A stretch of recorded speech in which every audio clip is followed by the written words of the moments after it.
नमस्कार, मी माजी सैनिक सुभेदार तानाजी एकनाथ पवार, राहणार देवापूर, तालुका मान, जिल्हा सातारा। मला 1 मार्च 1978 साली 5 एकर जमीन जलसंपदा विभागाने कसून खाण्यासाठी 11 महिन्याच्या कराराने दिली। त्या जमिनीवर जवळजवळ 10-20 वर्षे मी सुधारणा लेवल करून घेणे, गाळ भरणे, विहिरी पाडणे, घर बांधणे, निवारा करणे अशी शेतीची मी प्रगती केली। मी 44 वर्ष शेती केल्यानंतर राजेवाडी गावातील स्थानिक गुंड बाळू नामदेव पुजारी, सचिन बाळू पुजारी, अर्जुन बाबा पुजारी व त्यांचे चिरंजीव असे सर्व नातेवाईक मिळून कोरोना काळात माझ्या कामगारांना हकलून देऊन शिव्यागाळ करून, जातीवाचक शिवीगाळ करून त्यांना हकलून काढलेलं आहे आणि माझ्या जमिनीवर अतिक्रमण केलेलं आहे।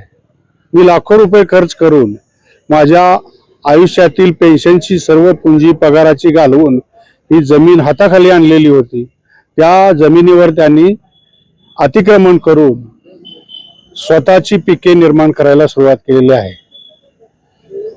आम्ही ज्यावेळी त्यांना विचारायला जातो की हे का आमच्या जमिनीत तुम्ही का, तर ते आम्हाला दमदाटी करतात, मारायला अंगावर येतात आणि संपवून टाकण्याची भाषा करतात। तेव्हा प्रशासनाकडे मी अनेक ठिकाणी अर्जदारी केली, विनंती अर्ज केले। महाराष्ट्र शासन, जलसंपदा विभाग, त्यातील संबंधित मंत्री, अधिकारी, पलटण कार्यकारी अभियंता, पंढरपूर सब डिव्हिजन ऑफिसर, सेक्शन ऑफिसर महोद सर्वांच्या गाठी भेटी घेऊन माझ्या सैनिक कल्याण कार्यालयातर्फे superintendent of police Sangli, Atpadi PI police station या सर्वांना विनंती अर्ज करून सुद्धा माझी सुनावणी झालेली नाही। हा माझ्यावरील अन्याय माझ्या एकट्यावरच आहे असं नाही, अनेक माजी सैनिकांना त्यांनी हकलून लावलेलं आहे। स्थानिक गुंड प्रवृत्ती जी आहे ती प्रबळ आहे आणि लोकांना तिथं स्थिर राहू देत नाहीत, कुणाला उदरनिर्वाहासाठी मिळालेल्या जमिनी थांबवू देत नाहीत। हा अन्याय कुठपर्यंत सहन करायचा?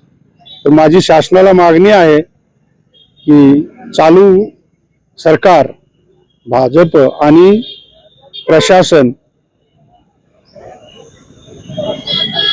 मंत्रालय मुंबई, जिल्हा प्रशासन, जिल्हाधिकारी जिल्हा सांगली, तहसीलदार तालुका आटपाडी जिल्हा सांगली या सर्वांनी या बाबीकडे लक्ष घालून माजी सैनिकास न्याय मिळवून द्यावा व त्याच्या उदरनिर्वाहाच्या कामासाठी मदत करावी।